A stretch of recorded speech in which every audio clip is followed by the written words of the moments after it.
عرفان خان 7 جنوری 1967 کو انڈیا کے شہر جے پور راجستھان میں پیدا ہوئے۔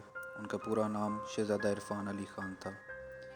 عرفان خان نے انڈین سینما کے ساتھ ساتھ برٹش اور امریکن فلم انڈسٹری میں اپنے جوہر دکھائے۔ انہوں نے اپنی زندگی کے 30 سال فلم انڈسٹری کو دیے اور اس دوران مختلف فلم ایوارڈ بھی جیتے۔ عرفان خان نے اپنی فلم زندگی کا آغاز سلام بامبے میں ایک معمولی کردار سے کیا۔ ان کی کامیاب فلموں میں لنچ باکس، پیکو، تلوار اور ہالی ووڈ فلموں میں Spider Man, Life of Pi اور جراسک پارک شامل ہیں۔ ہندی میڈیم ان کی سب سے زیادہ بزنس کرنے والی فلم ہے۔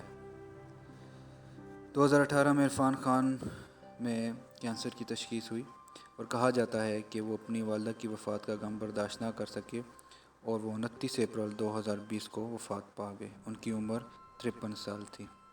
دوستو، عرفان خان نے جیسی بھی زندگی گزاری ہو، ایک مسلمان ہونے کے ناطے ہمیں ان کے لیے مغفرت کی دعا کرنی چاہیے۔ آپ کی کیا رائے ہے کمنٹ سیکشن میں ضرور بتائیے۔